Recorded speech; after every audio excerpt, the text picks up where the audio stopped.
আমার নাম গীতেশ। এটা কোনো বানানো গল্প নয়। আমার জীবনে ঘটা সত্যি ঘটনা, যার জন্য আমি আজ খুব খুশি। তবে আমি এটা গল্পের মতোই বলার চেষ্টা করব, যেহেতু এটা আমার সত্যি ঘটনা, যা সত্যি তা বিস্তারিত সব বলবো। তাই শুরুতে অনেকের কাছে বোরিং লাগতে পারে, কিন্তু শেষের দিকে তোমাদের দাঁড়িয়ে যাবে। আমার এ ঘটনা আমার দিদির সাথে ঘটে যাওয়া ঘটনা। প্রথমে দিদির পরিচয় দেই। আমার দিদির নাম অর্পণা। গায়ের রং ফর্সা। বয়স 24 বছর। দিদি শহরে একটা ভালো চাকরি করে। এখনো দিদির বিয়ে হয়নি। দিদি সবসময় ঢোলা জামা কাপড় পরে, ফলে দিদির জোড়া টুপি মানুষের সামনে খুব একটা ফুটে উঠত না। দিদি নিজের খুবই যত্ন নেয়া, নিয়মিত এক্সারসাইজ করে। আমি গ্রামে স্কুল শেষ করে এখন শহরে একটা ভার্সিটিতে ভর্তি হয়েছি, যার কারণে দিদি আর আমি একই ফ্ল্যাটে থাকি। ছুটির দিনে আমরা শহরের বিভিন্ন জায়গায় ঘুরতে যাই। দিদির সাথে আমি খুবই ফ্রি। দুজনে একসাথে মুভি দেখি। মুভিতে ওই দৃশ্য এলে প্রথম দিকে দুজনেই একটু অপ্রস্তুত হতাম, কিন্তু এখন আমরা স্বাভাবিক হয়ে গেছি। গ্রামে থাকতে আমি অনেক সরল প্রকৃতির ছিলাম, কিন্তু শহরে আসার পর আমার কিছু বখাটে ছেলের সাথে বন্ধুত্ব হয়, ফলে আমার মধ্যে অনেক পরিবর্তন এসে যায়। এখন আমি নিয়মিত ওইসব দেখি, নিজের কাজ করি, আশেপাশের মেয়েদের স্বপ্নে দেখি, ইত্যাদি ইত্যাদি। তবে আমি দিদিকে নিয়ে এসব কখনো কল্পনা করি নাই। দিদিও আমার সাথে ফ্রি হলেও আমার সামনে সবসময় ভালোভাবে থাকত। এভাবেই আমাদের দিন কাটছিল। তবে একদিন রাতে আমার হঠাৎ ঘুম ভেঙে যায়। আমি উঠে টেবিল থেকে পানি খেতে গেলে শুনতে পেলাম দিদির রুমে কেমন যেন একটা শব্দ হচ্ছে। আস্তে আস্তে আমি দরজা ফাঁক করে উকি দিলাম। অন্ধকার হওয়ায় দিদি দেখতে পেল না। উকি দিয়ে দেখি দিদি ফোনের দিকে চেয়ে আছে আর নিজেই নিজের কেমন অদ্ভুত শব্দ করছে। বুঝলাম দিদি ভিডিও দেখে নিজেকে শান্ত করছে। আমি কিছুক্ষণ উকি দিয়ে দেখে চলে আসলাম। বুঝলাম দিদি বাইরে থেকে যেমনই থাকার চেষ্টা করুক না কেন, ভিতর থেকে ওই প্রকৃতির। ওই দিন থেকে দিদির প্রতি আমার দৃষ্টিভঙ্গি পুরাপুরি পাল্টে যায়। এখন দিদির সামনের দিকে তাকিয়ে থাকি, দিদি হাঁটার সময় তার দেখি, এমনকি দিদিকে কল্পনায়ও দেখি। এখন দিদি আমার সামনে যতই ভালোভাবে থাকার চেষ্টা করুক না কেন, আমি ঠিকই দিদির সুযোগ পেলে ধরি। দিদি অবশ্য কিছুই বুঝতে পারে না। একদিন দিদি অফিসে গেলে আমি ওর রুমে গিয়ে ওর জোড়া টুপি খুঁজে বের করে আমার কাজ করতে থাকি। একসময় দিদির রুমেই ফেলে দেই। পরে সবকিছু যথাস্থানে রেখে পরিষ্কার করে চলে আসি। তারপর থেকে প্রায়ই আমি ওর রুমে গিয়ে নিজের কাজ করে থাকি। এভাবেই চলছিল কিছুদিন। তারপরে ঠিক করলাম নতুন কিছু করতে হবে, এভাবে আর ভালো লাগছে না। তখন আমার মাথায় একটা বুদ্ধি এলো। দোকান থেকে কিছু ঘুমের ওষুধ কিনে নিয়ে আসি। রাতে গোপনে দিদির খাবারে তা মিশিয়ে দেই। ফলে খাবার খেয়ে দিদি দ্রুতই ঘুমাতে চলে যায়। আমি আধ ঘন্টা পরে গিয়ে দিদিকে ডাক দেই। কোনো সাড়াশব্দ না পেয়ে উকি মেরে দেখি দিদি গভীর ঘুমে আচ্ছন্ন। আমি আস্তে আস্তে দিদির কাছে গেলাম। একটু পরে দিদির নিঃশ্বাসও বেড়ে গেল। ফলে আমি ভয় পেয়ে গেলাম। তাড়াতাড়ি দিদির ঠিক করে চলে এসে বাচ্চাঘরে গিয়ে কাজ সেরে ঘুমিয়ে পড়লাম। পরদিন ছুটি থাকায় দিদি অফিসে যায় নাই। আমিও কোথাও গেলাম না। সারাদিন দিদির সামনে দেখতে লাগলাম আর বাচ্চাঘরে গিয়ে কাজ করলাম। বিকেলে দিদির জন্য শরবত বানিয়ে তাতে ঘুমের ঔষধ মিশিয়ে নিয়ে গেলাম। দিদি আমাকে ধন্যবাদ দিয়ে খেয়ে নিল। খাওয়ার কিছুক্ষণ পরেই দিদি ঘুমিয়ে পড়ল। আমিও দেরি না করে দিদির কাজ শুরু করলাম। এতে দিদি একটু নড়ে উঠল। আমি ভয় পেয়ে সবকিছু ঠিকঠাক করে রুমে চলে আসলাম। এরপর আমার মনের মধ্যে কিছুটা অপরাধ বোধ কাজ করতে লাগল। আমি কি করছি এসব আমার আপন দিদির সাথে? এগুলা কি ঠিক হচ্ছে? আর দিদি যদি জেনে যায় তাহলে কি হবে? আর অন্য মানুষে জানলে আমাদের কি হবে? এসব ইত্যাদি ইত্যাদি। কিন্তু দিদির মধ্যে আমি তেমন পরিবর্তন লক্ষ্য করলাম না। তার মানে দিদি জানতে পারে নাই। আমিও এসব থেকে দূরে থাকার প্রতিজ্ঞা করলাম। আমি যতটা সম্ভব দিদিকে এড়িয়ে চলতে লাগলাম। দিদি বিষয়টা লক্ষ্য করে আমাকে জিজ্ঞাসা করে কোনো সমস্যা কিনা। আমি বললাম না, কোনো সমস্যা নেই। এরপর দিদি আর কিছু বলল না। এভাবে কিছুদিন কেটে গেল। কিন্তু একদিন সন্ধ্যার একটু পরে আমি ওই ভিডিও দেখে ভীষণ ইচ্ছা হয়ে গেলাম আর নিজের কাজও করলাম না। আমার রাগে শক্ত হয়ে রয়েছে, কোনোভাবেই শান্ত হয় না। এতে আমার খুব একটা ভালো লাগছিল না। তাই নিজের প্রতিজ্ঞা ভেঙে মনে মনে ঠিক করলাম আজ রাতে আবার দিদির কাছে যাব। রাতে দিদিকে ঘুমের ওষুধ খাইয়ে দিলাম। দিদি আমার মোড় খেয়ে ঘুম থেকে লাফিয়ে উঠে নিজের অবস্থা দেখে হতভম্ব হয়ে যায়। কিছুক্ষণ পরেই আবার নিজেকে সামলে নিয়ে বলল, কি করছিস এসব তুই? আমি তোর দিদি হই আর তুই আমার ভাই, তোর সে হুঁশ আছে? আমি কিছুই না বলে নির্বাক হয়ে দিদির পাশে লজ্জায় মাথা নিচু করে বসে থাকলাম। দিদি তার নিচ তখনও ঢাকে নাই। আমার চোখ বারবার সেদিকেই চলে যাচ্ছিল। দিদি সেটা বুঝতে পারল। সে তার ঠিক করতে লাগল। আমি কিছু একটা বলতে যাচ্ছি এমন সময় আমাকে কষে একটা চট দিয়ে রুম থেকে যেতে বলল। আমিও আর কিছু না বলে চলে আসলাম। পরদিন সকালে ঘুম ভেঙে গেলেও আমি বিছানা ছেড়ে উঠলাম না।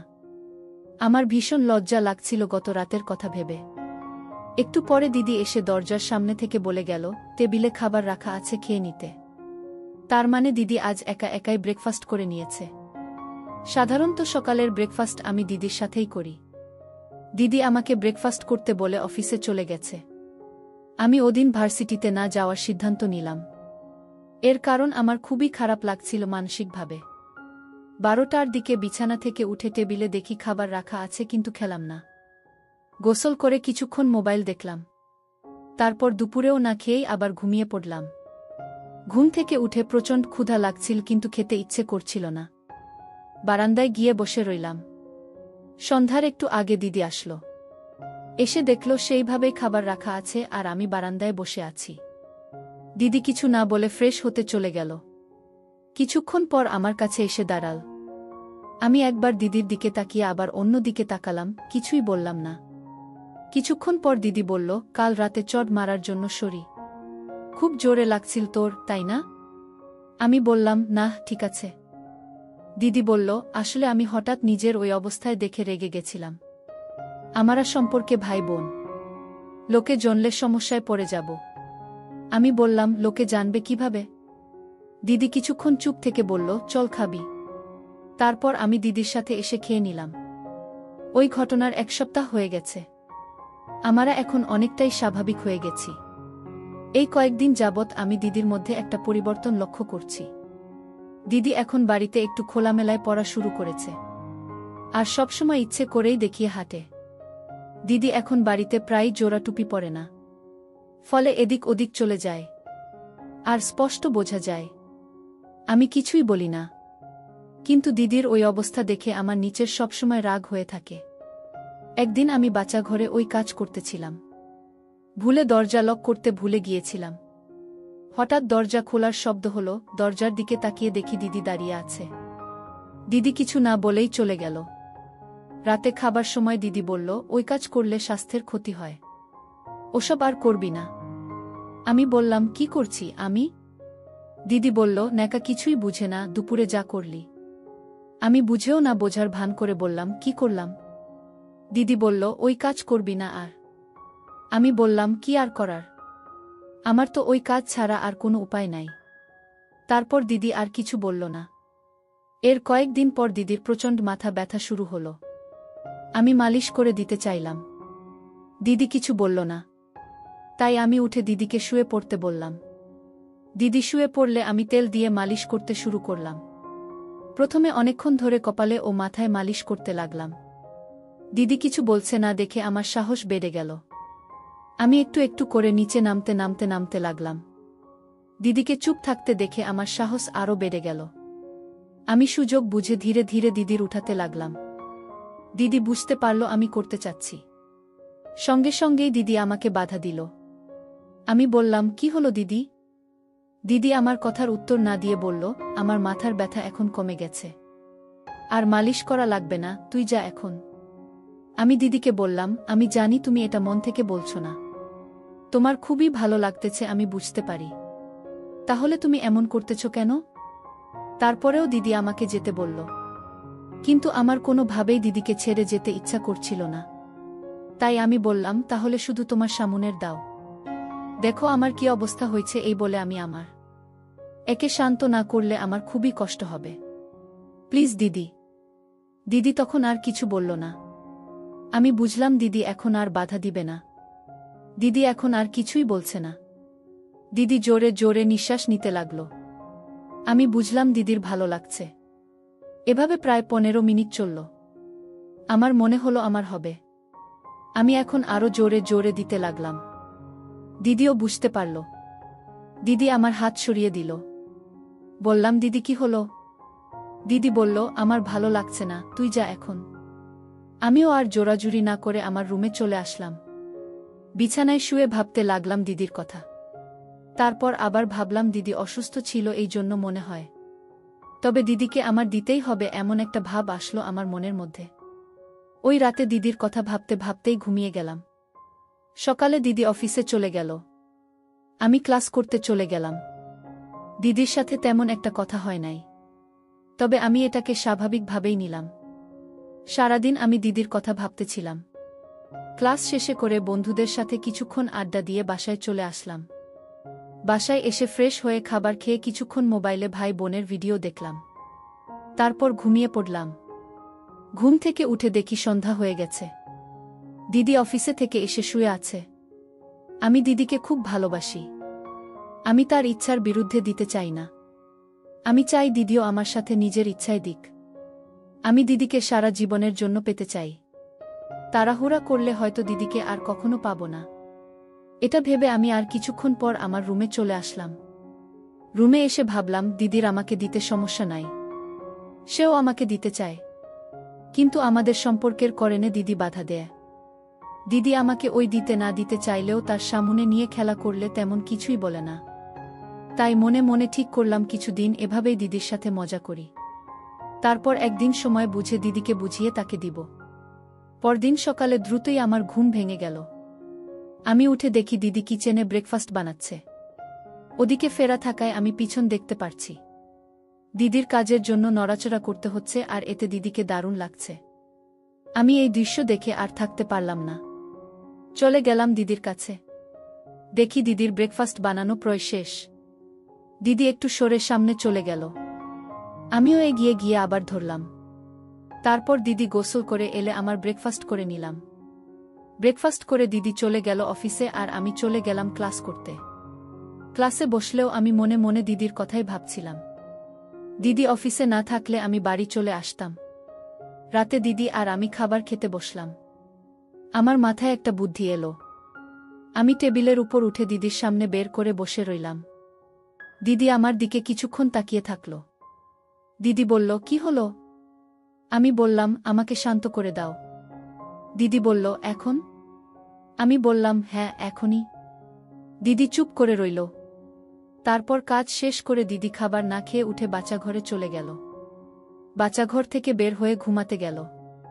খাবার আর খেল না। আমিও রুমে গিয়ে শুয়ে ভাবছিলাম দিদি আগের থেকে অনেকটাই এগিয়েছে। এখন শুধু দিদিকে কোনোভাবে পটাতে পারলেই হয়। সকালে ঘুম থেকে উঠে দেখি দিদি ব্রেকফাস্টের জন্য স্যান্ডউইচ বানিয়েছে। দিদি টেবিলে খাবার সাজিয়ে গোসল করতে গেছে। আমি এই ফাঁকে দিদির স্যান্ডউইচের ভিতরে আমি কাজ করে ক্রিম মেখে রাখলাম। দিদি গোসল করে ব্রেকফাস্ট করতে এসে দেখে তার স্যান্ডউইচ ক্রিম ভর্তি। দিদি আমাকে ডেকে বলল, কি শুরু করছিস তুই? কাল রাতে খেতে পারি নাই, এখন আবার এইগুলা? আমি বললাম, তুমি আমার সাথে কি শুরু করলে দিদি? আমার রাতে ঘুম হয় না তোমার কথা ভেবে। আর তুমি তো আমাকে দিচ্ছই না। দিদি বলল, কি দিচ্ছি না তোকে আমি? আমি বললাম, তুমি জানো আমি তোমাকে দেবার করার জন্য কিভাবে ছটফট করতেছি। তারপরেও তুমি না দেখার ভান করে থাকো। দিদি চুপ করে আছে।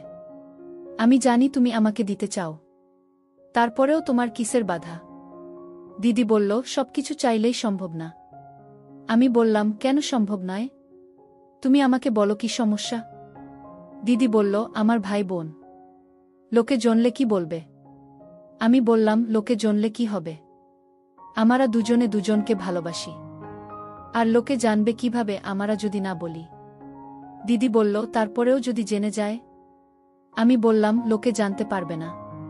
কেন আমরা যে এত কিছু করলাম লোকে জানতে পারছে? দিদি বলল, আমি তোকে এখন দিতে পারবো না। আমাকে কয়েকদিন সময় দে প্লিজ। আমি বললাম, ঠিক আছে। আজ মঙ্গলবার, তোমাকে আগামী সোমবার পর্যন্ত সময় দিলাম। দিদি বলল, আচ্ছা ঠিক আছে। আমি বললাম, তবে আমার একটা শর্ত আছে। দিদি বলল, কি শর্ত? আমি বললাম, আগামী সোমবার আমাকে দিতে হবে। তোমার ইচ্ছে না থাকলেও আমি জোর করে নিব, চাইলে তুমি বাধা দিতে পারবা না। দিদি বলল, তাহলে আমারও একটা শর্ত আছে। আমি বললাম, বলো কি শর্ত? দিদি বলল, আগামী সোমবার পর্যন্ত তুই আমাকে কোনোভাবে ডিস্টার্ব করতে পারবি না আর আমার খাবার নষ্ট করতে পারবি না। আমি বললাম, ওকে, ডান। আমাদের মাঝে চুক্তির পরে দিদি ওর মতো করে ব্যস্ত হয়ে পড়ল। আমিও ভাবছিলাম এক সপ্তাহ তো দেখতে দেখতে কেটে যাবে, কিন্তু সময় কিছুতেই কাটছে না আমার। কোনো কিছুতেই মন বসছিল না। এতদিন তবু দিদি দিতে না পারলেও এমনি তো কিছু পেতাম, কিন্তু এখন তো তাও দিবে না। দিদির কথা আমি কোনোভাবেই মন থেকে ভোলাতে পারছি না। এই কয়েকদিন আমি দিদির থেকে দূরে দূরে থাকতে লাগলাম। দিদিকে দেখলেই ইচ্ছে হতো। ওদিকে দিদির কি অবস্থা তা আমি জানি না। আমি মনে মনে ভাবলাম, দিদি কি ভুলে গেছে, নাকি ও আমার মতোই সোমবারের জন্য অপেক্ষা করছে। সেই কাঙ্ক্ষিত সোমবার এসে পড়ল। আমি রবিবার রাত থেকেই অপেক্ষায় ছিলাম। কাল দিদি আমাকে দিবে। আমি মনে মনে ঠিক করলাম কাল সকালেই দিদিকে একবার দিব। সকাল হলো, আমি ভাবলাম কখন দিদি এসে আমাকে দেওয়ার কথা বলবে। কিন্তু না, দিদি দেখলাম স্বাভাবিকভাবেই ব্রেকফাস্ট করে অফিসে চলে গেল। আমি ভাবতে লাগলাম, তাহলে কি দিদির মনে নেই নাকি দিদির ইচ্ছে নাই? শর্ত অনুযায়ী দিদিকে আমি জোরে করে নিতে পারবো না, কিন্তু দিদিকে জোর করে দেওয়ার কোনো ইচ্ছাই আমার নেই। আমার খুবই খারাপ লাগলো। আমি খেয়ে ভার্সিটিতে চলে গেলাম। ক্লাস শেষ হলেও বাড়ি আসলাম না, বন্ধুদের সাথে আড্ডা দিতে লাগলাম। সারাদিন যে মনটা খারাপ ছিল তা ওদের সাথে আড্ডা দিয়ে কিছুটা কমেছে। আমার বাড়ি যেতে ইচ্ছে করছিল না। রাত 9টার দিকে দেখি দিদি টেক্সট করছে, কিরে আমার ভাইটা কি ভুলে গেছে আজ সোমবার? আমি বুঝলাম দিদি ভুলে নাই, কিন্তু রিপ্লাই দিলাম না। তবে বাড়ি আসার জন্য রেডি হলাম। একটু পরে দেখি দিদি আবার টেক্সট করছে, রাগ না করে জলদি চলে আয়, তোর জন্য সারপ্রাইজ আছে। আমি দ্রুত বাড়ির দিকে যেতে লাগলাম আর সারা পথ ভাবতে লাগলাম দিদি আমার জন্য কি সারপ্রাইজ নিয়ে বসে আছে। বাড়ি গিয়ে দরজা খুলে ফ্রেশ হয়ে দিদির রুমে গিয়ে দেখলাম দরজা ভেতর থেকে আটকানো। আমি নক করলাম। একটু পরে দিদি দরজা খুলল। দরজা খুলে যা দেখলাম তাতে আমি হতভম্ব হয়ে দাঁড়িয়ে রইলাম। দেখলাম দিদি একটা নীল রঙের শাড়ি পরে আছে, হালকা লিপস্টিক, হালকা মেকআপ, চুলগুলো সুন্দর করে মাথার পিছনে বাঁধা আর তাতে একটা ফুল গোজা রয়েছে। এসবের সাথে দিদির সুন্দর মুখ। দিদিকে অপরূপ সুন্দর লাগছিল। আমি দিদিকে এর আগে কখনো এমন সাজে দেখি নাই। আমাকে দাঁড়িয়ে থাকতে দেখে দিদি আমার কাছে এসে বলল, কি পছন্দ হয়নি? আমি দিদিকে বললাম, আমার ভীষণ পছন্দ হয়েছে। কখনো ভাবিনি তুমি আমার জন্য এটা করবা। যাক, আমার ভাইয়ের পছন্দ হয়েছে, তার মানে আমার কষ্ট সার্থক হয়েছে। একটু পর আমি দিদিকে বললাম, দিদি তোমাকে একটা কথা জিজ্ঞেস করব, রাগ করবে না তো? দিদি আমাকে বলল, তুই যা খুশি জিজ্ঞেস করতে পারোস, আমি কখনোই রাগ করব না। এজন্য যা বলতে চাস বলে ফেল। তখন আমি দিদিকে বলি, দিদি তোমার এত বট কেন?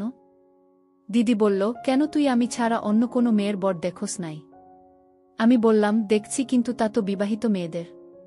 কিন্তু তুমি তো এখনো বিয়ে করেননি। দিদি বলল, বিয়ে না করলে বুঝি ওগুলো বর হয় না?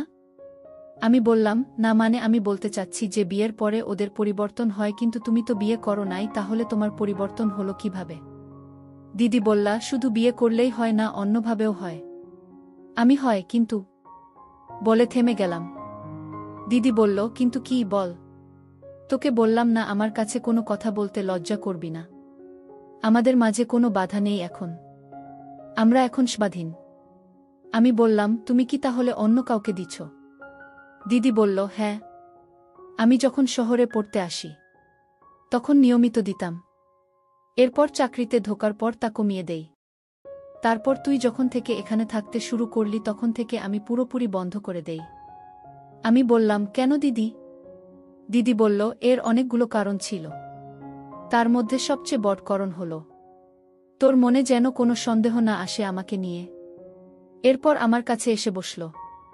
তুই এখানেই ঘুমাবি নাকি তোর রুমে যাবি? আমি বললাম, তোমার অসুবিধে না থাকলে এখানেই থাকব। দিদি বলল, আমার কোনো অসুবিধা নাই, তুই যা চাইবি তাই হবে।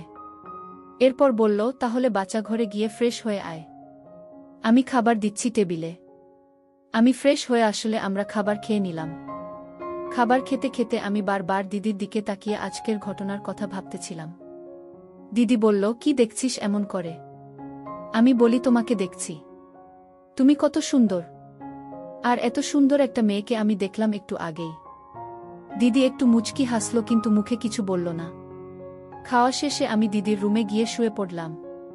একটু পরে দিদি এসে আমার পাশে শুয়ে পড়ল।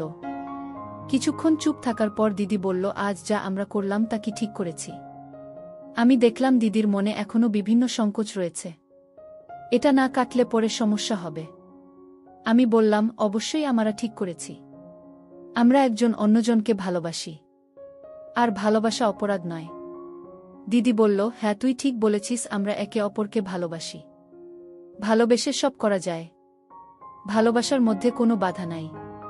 আমি দিদির কথা শুনে দিদিকে একটা হামি দিলাম। তুমি একদম ঠিক বলেছ। তুমি আমার লক্ষ্মী দিদি। আমি তোমাকে ভীষণ ভালোবাসি। তোমাকে ছাড়া আমি থাকতে পারবো না। আমার কথা শুনে দিদিও আমাকে হামি দিল। এরপর আমি দিদিকে বললাম, দিদি আমি যে তোমাকে দিয়েছি, এখন যদি কোনো সমস্যা হয়? দিদি বলল, কেমন সমস্যা হবে?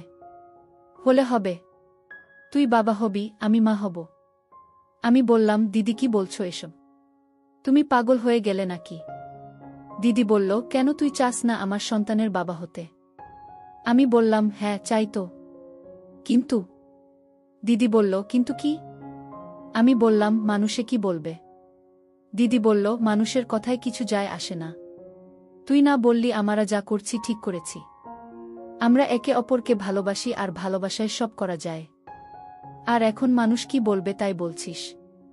এর মানে তুই আমাকে ভালোবাসোস না? আমি বললাম, না দিদি, আমি তোমাকে অনেক ভালোবাসি। তুমি যা বলবে তাই হবে। মানুষের কথায় আমাদের কিছুই হবে না। তখন দিদি হেসে বলল, আরে ভয় পাস না, আমি এত সময় মজা করছিলাম তোর সাথে। আমি ওষুধ খেয়ে নেব। কোনো সমস্যা হবে না। আমি বললাম, সমস্যা হলেও আমার কোনো সমস্যা নেই। আমিও চাই তুমি আমার সন্তানের মা হও। দিদি শুনে আমার হাত ধরে বলল, ঠিক আছে, সময় হলেই দেখা যাবে। ভোরে উঠে দিদিকে অফিসে যেতে হবে, এজন্য তখন আর কাজ না করে দুজনেই ঘুমিয়ে পড়লাম। সকালে ঘুম ভাঙল দিদির ডাকে। দিদি আমাকে বলল, দ্রুত উঠে ফ্রেশ হয়ে আয়, ব্রেকফাস্ট করব। আমি দিদির হাত ধরে বলি, আমার ব্রেকফাস্ট তো তুমি। দিদি একটা মিষ্টি হাসি দিয়ে বলল, এখন দুষ্টুমি করিস না, আমার অফিসে যেতে হবে। আমি বললাম, প্লিজ দিদি, বেশি সময় লাগবে না, আসো না, আমার ভীষণ ইচ্ছে করছে। কিছুক্ষণ পর দিদি ওর বাচ্চাঘরে চলে গেল। আমি উঠে দিদির রুম থেকে এসে অন্য বাচ্চাঘরে গিয়ে ফ্রেশ হয়ে এসে দেখি দিদি আমার জন্য টেবিলে বসে অপেক্ষা করছে। তারপর আমরা দুজনে ব্রেকফাস্ট করে নেই। দিদি প্রচণ্ড তাড়াহুড়ো করছিল।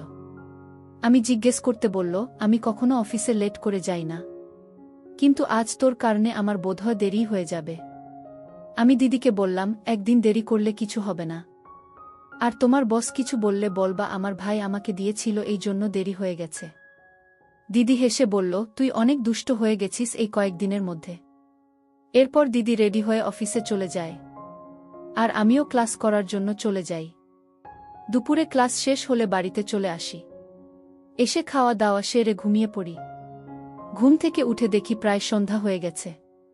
আমি দিদির জন্য অপেক্ষা করতে লাগলাম। দিদিকে ছাড়া আমার এক মুহূর্তও ভালো লাগছিল না। একটু পরেই আমার ফোন বেজে উঠল। দেখি দিদির ফোন। রিসিভ করতেই দিদি একটা শপিং মলের ঠিকানা দিয়ে বলল, ওখানে চলে আয়। আমি ওখানে গিয়ে কিছুক্ষণ অপেক্ষা করার পরে দূরে দেখি দিদি এদিকে আসতেছিল।